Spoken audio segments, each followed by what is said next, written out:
I'm Desmine, and this is titled, I Was Demi All Along. All right, let's get this thing started off right. How I found out that I was gay. It wasn't a shirtless man walking outside. It wasn't a handsome celebrity. It wasn't even seeing RVD do the 5-star frog splash and his creative singlets. That thing was one of a kind. No, it wasn't any of those things. It was a hug. Someone masculine presenting gave me a hug that gave me butterflies. It was a kind of hug that was chest to chest. It was firm enough to communicate closeness. It reminded me of the 44th reason why I love being black. People can't tell when I'm blushing. How I found out that I was pansexual. This masculine presenting elite hugger was a trans woman. And though at the time I didn't know what it meant to be trans, my feelings for her didn't change, and her hugs felt the same, and those butterflies butterflied. I met another girl whom I wrote letters to every day, and she indulged me by writing me back. The more she wrote me back, the more my feelings grew for her. The letters weren't even romantic. I was getting confused about my sexual orientation, and my friend introduced me to the word pansexual, which means I'm attracted to people no matter their sex or gender identity. So, how I found out that I was demisexual? The app. Every gay man knows the app will make you and break you. The constant deleting and re-downloading, the conversations, the blocking, the racism, the body shaming, it's a rough environment. And naturally, I put lots of effort into my pictures, trying to communicate different parts of myself, the personality parts.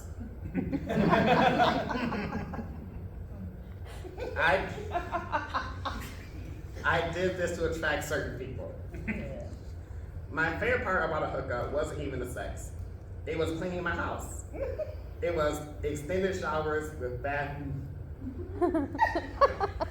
It was extended showers with Bath and Body Works. It was the R&B music. It was a conversation about what we into and realizing our compatibility.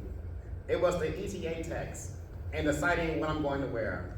The here text and realizing, yes, he looks like his pictures. The actual sex felt like a blur. It was the cuddling that I was excited for. But I realized some people don't like to cuddle. Some people don't even want to talk after sex. Hell, some people don't even like talking about their preferences in bed. A guy told me once, I don't want to answer all these Twitter questions. We ain't gonna know we like each other unless we meet in person and find out. And I said, you can't articulate what you like? And that is how I got blocked. I even tried not having my face on the app, the app, to try to connect with people solely on discussion first.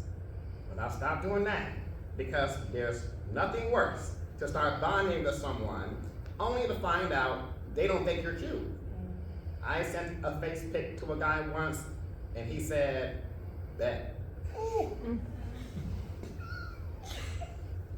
Moments like that make the app feel like Mortal Kombat. I never felt so finished.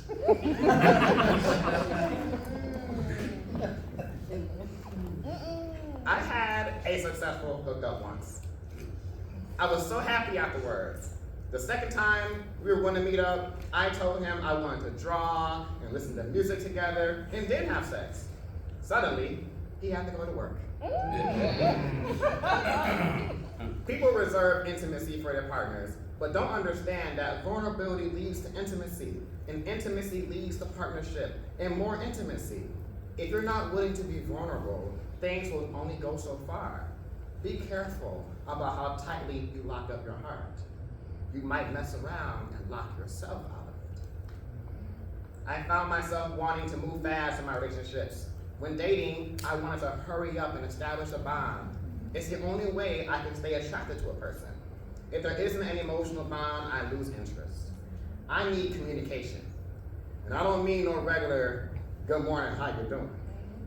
I'm talking, hello, Clarice, are the lamps still screaming? Oh, wait, no, wait, hold on, sorry, where's the thing, okay. Okay, I found it.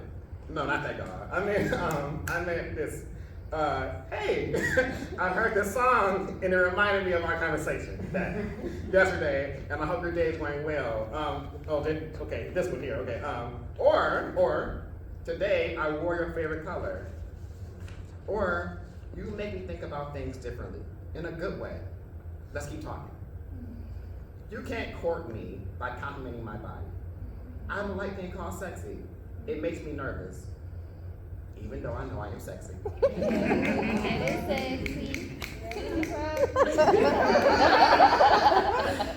I like compliments like, your personality is like fresh air, or I love how excited you are about things. It's contagious. I found myself dealing with people who didn't understand my need to connect so quickly. They didn't understand why I wanted to text for a whole week before I met them in person. They wondered why I'd rather just talk on the app instead of meeting up. They wondered how I wrote 3 poems and created a photo album after our first date. Okay, some of these things might be my codependency issues, but that's another poem for another day. Being demisexual means you're only attracted to someone after you've established an emotional connection. I see cute people all the time. I'm pansexual, so I have endless options. If I see someone cute, I ask myself, well, why are they cute? Their smile, they have thick eyebrows. I love big noses.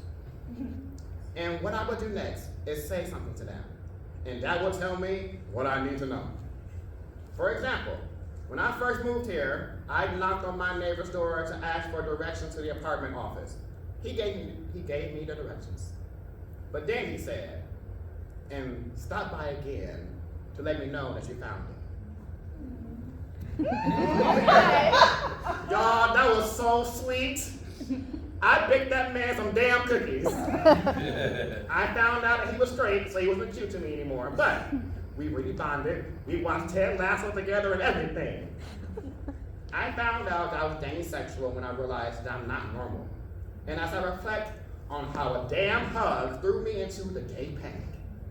The letters in high school, how I liked the rituals of preparing for sex more than an actual sex, and how I guess with Desmine, genuine kindness really could get you the cookie. I'm surprised I didn't know earlier. Yes, I'm gay, yes, I'm pansexual, but I've been demisexual all along. And it feels so good to finally know that.